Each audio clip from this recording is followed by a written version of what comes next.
Watching the Dallas Cowboys back on Sunday made me realize that this team really needs another weapon for Dak Prescott. CeeDee Lamb and Jake Ferguson cannot get it done all on their own, and so I'm going to give 5 wide receivers for the Dallas Cowboys that could be trade targets for this year's deadline. Number 1, we're going to start with my favorite target out of all 5 of these is Titans wide receiver DeAndre Hopkins.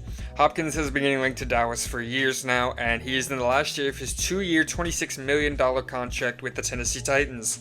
The Tennessee Titans are currently 0-2, and they could be looking to sell at the deadline and reload for next year. Hopkins would immediately be the wide receiver 2 for Dallas, and he would probably be a rental with Dallas, most likely snagging a receiver in the draft next season.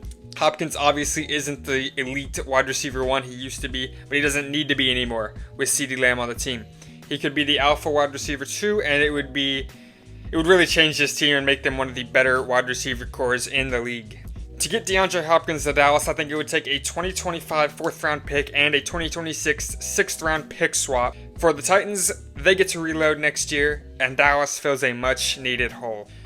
Number 2 is probably the most unrealistic here, but Amari Cooper is in the last year of his now $25 million contract per year. It was originally given to him by the Dallas Cowboys after the 2018 season.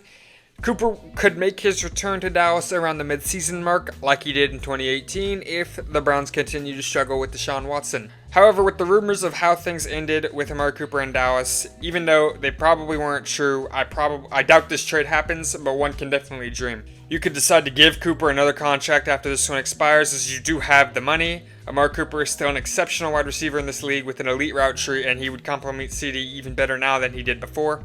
Amari's had an unfortunate start to the season, but it's only 2 weeks in, and Cooper's worst version of himself still runs miles ahead of the Jalen's at receiver right now.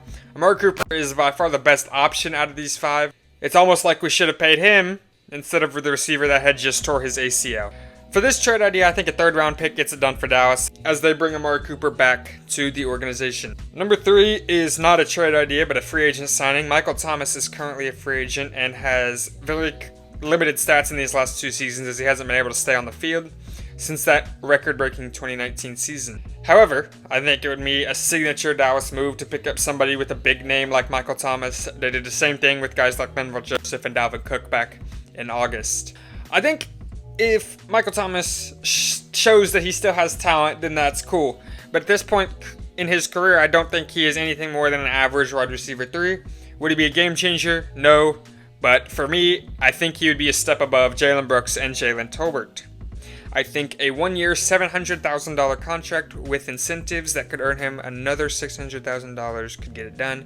That would mean 1 year with a $700K base with incentives up to $1.3 million. Number 4, we're going to go with Diontae Johnson. He is currently on a terrible Panthers team after getting traded from the Pittsburgh Steelers this offseason. The 28-year-old has a $10 million cap hit this season, and he is in the final year of his contract as well. Johnson broke out in 2021 with over 1,000 yards for the first and only time in his career. He also had 8 touchdowns to go along with that. Johnson can pretty much do anything at a good level. Not elite at anything, but good at everything. However, I think he is still an exceptional route runner, like Cooper, but a slight downgrade. Johnson also has a good to great route tree, and the production that Johnson will see in 2024 with Carolina will be minimal to bad, and it could really lower the value that it would take to get him.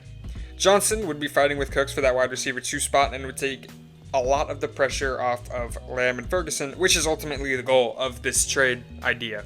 I don't think it would take a lot to land Diontae Johnson. I think a 4th round pick and a 6th round pick swap for Diontae would get it done for the Dallas Cowboys. Now, our last option is KJ Osborne. He just signed a 1-year, $3.9 million contract with the New England Patriots, previously with the Minnesota Vikings. KJ Osborne is somebody who's very good at the X and Z position on the outside, like most of the receivers actually on this list. But Lamb and Osborne on the outside with Cooks in the slot would be a lot bigger than people realize. Osborne is much better at creating separation, good on those digs and crossing routes, a lot better than Tolbert and Brooks. Osborne definitely isn't the flashy pick like some of the ones previously mentioned, but he would do more than his job. Take away from CeeDee Lamb and Jake Ferguson, take all that attention away, and then occasionally, maybe having a 100-yard game or 2 in there. For New England, I think it would take maybe a little more than people realize because they just signed him. But again, if that New England team is struggling at the deadline, which I assume they will be, a 5th round pick and a 6th round pick would give Dak a serviceable weapon. Obviously, it's hard to predict trades in the NFL, and especially with the Cowboys, they really don't do too much in the trade department, especially mid-season. I think that Amari Cooper trade was the outlier, but I think this team is in a position to where they have to be. If this Cowboys team is serious about winning at all this season, then they would improve at a position of need like wide receiver. Receiver is definitely one of those positions along with running back, defensive line, and I'd be very happy if Jerry went out and made a move for any 3 of those positions, but this one really just on the receivers, spreading this offense out so we could see what we saw with CeeDee Lamb and Dak last year, I think is our hope of doing anything this year in January. With all that being said, thanks for watching, and I'll see you in the next one.